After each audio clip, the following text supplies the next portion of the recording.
Good day. Today we are going to cover in this segment what happens in a go-go organization, and that's a stage in the life cycle called go-go.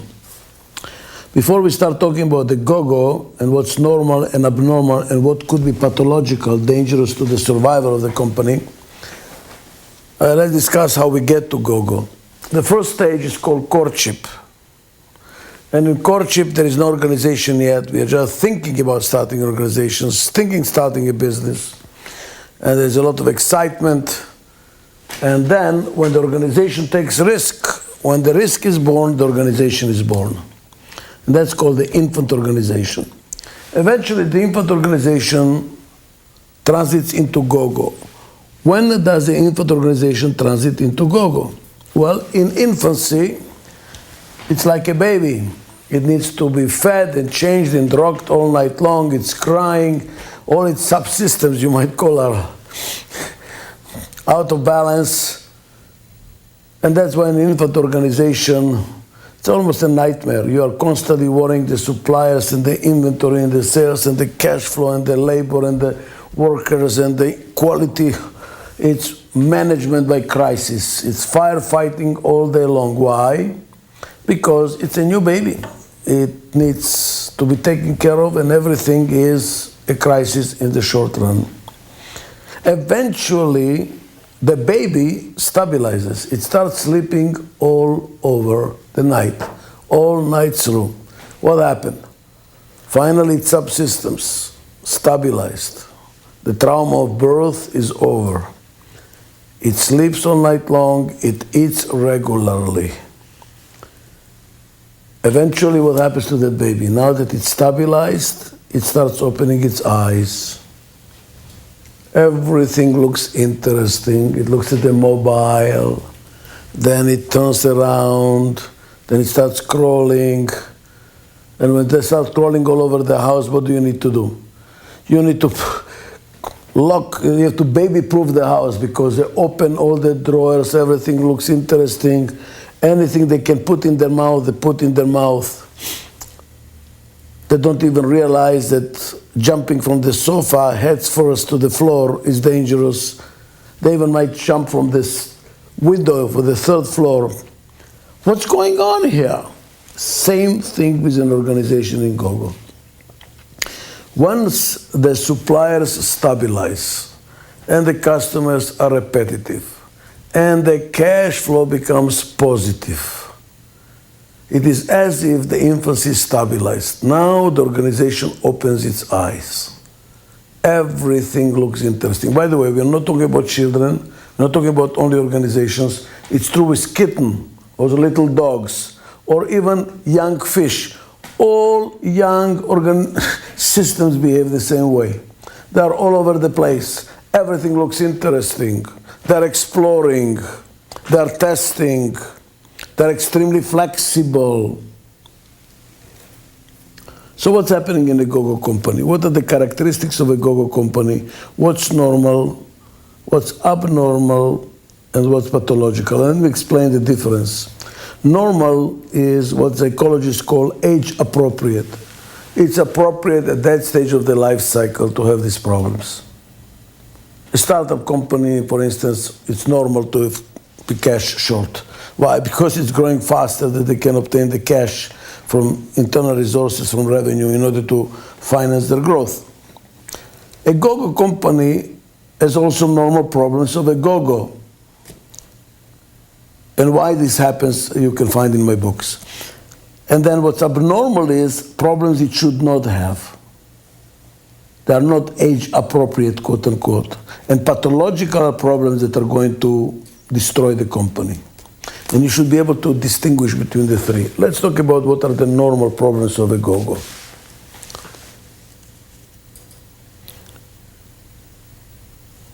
Normally in a go-go company, it has a lot of priorities. It's all over the place. Everything looks interesting, like that baby that puts everything into its mouth, and its span of attention is very short.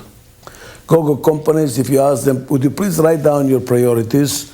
When you accumulate all the priorities as people perceive them, in one company I got 117 priorities, which means There are no priorities. Priorities, how do you set priorities? Peter Drucker said it, I think, the best. He says, decide what you're not going to do. What's left is called the priority. So the same thing is, this company decides they want to do everything. You see, go company managed by an entrepreneur who has a big appetite, everything looks interesting, everything becomes a priority. Another characteristic of a go-go company, which is normal, as long as it's not extreme, is arrogancy. Now that we made it from the infancy organization and now money is coming in, sales are going up, you feel like you moved from rags to riches. We made it. The founder becomes relatively arrogant. He believes that he or she is without fault. It's like a baby that believes it can fly. They jump from the sofa head on first on the floor. He also believes he can do anything. What we did in the shoe business, we can do in real estate. And by the way, I have an idea how to start a trading company. They go all over the place. Everything looks exciting to them. And because of the arrogancy, because of the success of emerging from infancy, they believe they can do it in other businesses as well. That's why a go-go is a disaster in waiting. Eventually, a go-go company is going to be involved in something where they're going to lose overnight what they painstakingly put together the whole year. They get involved in a business, they have no business being in, they don't know enough about it. They made an agreement, they did not cross the T's and dot the I's, they didn't pay attention to the details, they ignored the advice of the lawyer. There is a certain amount of omnipotence of a go-go company. And they make those deals and then jump from one thing to another, and eventually they break a leg. Eventually they get sued by clients, class action, they get sued by the franchisees, they get sued by the FTC, FEC. You know what? Sooner or later they get into trouble. Because why? Because a go-go company is all externally oriented. More they believe is better. More is better. More they believe is better. But more is not better. For instance, they believe the more sales, the more profits. They assume kind of a fixed profit margin. So if you sell more, there'll be more profits. What's the problem? Sell, sell, sell, sell, sell. This is a sale orientation, market share orientation. Without realizing frequently that in order to sell more, they have to give more discounts, they have to give all kinds of deals, they have to give maybe commissions, they have to do more advertising. And what's happening is at a certain stage of the game, more is not better, more is worse, more is less. I had companies as clients when I showed them that they are losing money. The cost of marketing and sales exceeds the profit margin. So the more they sell, the more they're losing. True. And how come they don't know that? Because cost accounting turns out to be very much behind, very much outdated. The company is growing in so many directions, so fast, and so many deals they have, that the cost accounting doesn't catch up with it. So they really don't know what's going on. They really don't know what's going on. They might be losing money and they don't know it. And especially if you work in an inflationary environment where the value of the inventory goes up and down like crazy, you truly do not know what's going on. And the founder is too excited to find out all details, cost accounting, information systems, budgeting. That's not what made it successful. What he believes made him successful was another deal, another strategic alliance, more clients, more sales. That is the future of the company. And he doesn't pay attention to the inside of the company, and thus the company might be getting in trouble without him even realizing it. Another characteristic of a go-go company is the organizational structure. Normal. Again, I'm calling it normal. The difference between normal and abnormal is only one of degree. When it's extreme, when the founder is not only arrogant, but he's arrogant to the point when he doesn't listen to anyone. And he's like a seagull. He goes and comes and disappears, and when he arrives, he craps over the organization. Everybody says, oh my God, here he comes. Nobody knows what to do because he's changing his mind all the time because of that arrogancy. Then it's abnormal. And if it's prolonged, it eventually becomes pathological. The founder destroys the company that he built.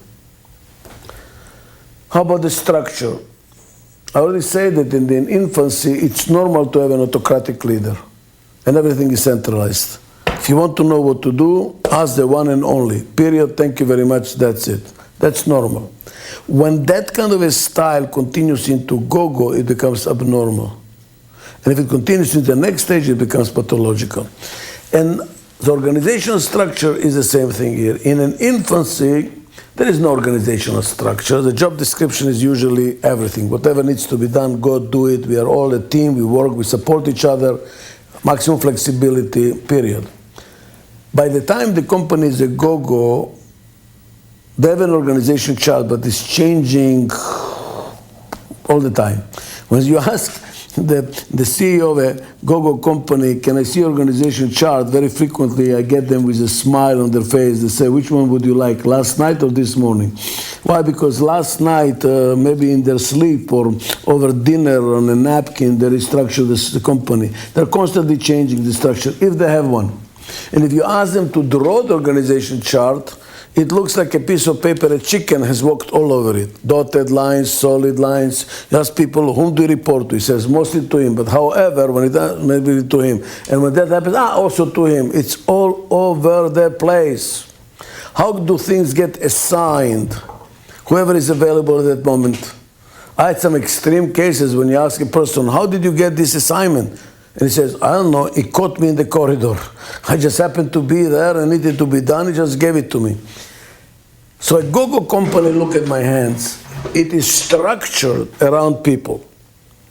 It is structured around people. You look at people and then you decide what the structure is. What David wants to do. What is David capable of doing? Well, I'll give it to him. What is Henry capable of doing? What does he want to do? Give it to him. So the structure of the organization around people, and around their availability and preferences and background or whatever have you. The danger is that it becomes increasingly convoluted, increasingly difficult. And what you believe was temporary solution structurally, because it's prolonged in time, there is nothing more permanent than continuous temporary. So continuous temporary eventually becomes permanent. You gave this person a job, like I've seen this, Canada sales reporting to certain guy from engineering. Why is Canada sales reporting to engineering? Because the guy was born in Canada and was temporarily in the meantime. 5 years later, this is not in the meantime anymore. The guy feels he's in charge of both. He has both engines in his hands, and his power engines he doesn't want to relinquish. And now when we try to do an organizational chart, we have a hell of a tough time because people are holding on to the chairs that they were given. When you advance to the next stage of the life cycle, which will be in another segment of this program, you have to reverse the driving and driven forces. Instead of structuring the company around people, you have to hire the people around the structure. The company is to be born independently of the founders. That's the adolescent stage. And this transition is a very complicated one. Most companies cannot do it by themselves. They have to bring outsiders to do it. Why? Because the company is structured on people, and the founder or the leader knows the people, and when he tries to restructure, he has difficulty changing the people, resistance of the people, loyalties of many years, and then we go back and try again, and we go back. By the way, this is also true for a business institute. I have the same problem. I want to make it loud and clear. I have the same problem of making this transition. We do this to other companies, but very difficult to do it to ourselves. As a matter of fact, you see, no doctor that's worth his salt makes surgery on his own child. No lawyer that is capable, even the best lawyer, will not represent himself in court. And no CEO should do the restructuring of his own company. It's very difficult, unless it's a new CEO. And this requires a professional knowledge, please. So a go-go company is an organization chart which is around people and around the latest ideas that the founder or the leader has and the changes that the company is going through. Thus, it looks like a bush all over the place, spreading energy all over the place. When I restructure a go-go company, I feel like I'm looking at a cat giving birth. You think this is it. 3 kittens, end of it. Here is a 4th one. Here is a 5th one. How many businesses is this go-go company? You think you finish the structure and they say, yes, but we have a deal in Thailand. What happened? How come? Oh yes, and we also invested in Martha's Vineyard in a real estate. But you're a shoe company. Everything looks interesting. What we did in shoes, we can do in real estate, we can do in trading. And eventually this conglomerate diversification is eventually going to bite them, because they're going to get involved in a market or is a product that they don't know enough. It looks exciting because they don't know enough, and they're going to lose overnight what they put very painstakingly together the whole year. What else is characteristic of a go-go company? A go-go company gets people that excite the founder, that support the founder. They're usually clacks, people clapping hands, agreeing with the founder. He is driving full speed forward, he or she, and the brakes are weak. That's why that organization will tumble eventually. It's only a question of time, because please, I'm repeating something I said in another segment. No company should grow like this, and that's a typical go-go. They're very excited because they're growing like this. Because when you're growing like this, there is only one way, down. You need to grow, grow, grow, grow, and then reinforce the foundations. Grow, grow, grow, grow, reinforce the foundations. You have to restructure the company. You have to re-engineer the company. You have to redesign the information system, the budgeting system, the reward system, the hiring practices, so that you're moving to the next league, to the next niveau, and you have the right practices, the right structure, people, and processes that reflect the next level. Go-go companies, they believe more is better. Just be careful. More can be worse. So what you need to do in a go-go company is to find out which of your problems are normal, which of your problems are abnormal, and then you need to make a plan of action, what to do about it, which is covered in other segments of this program.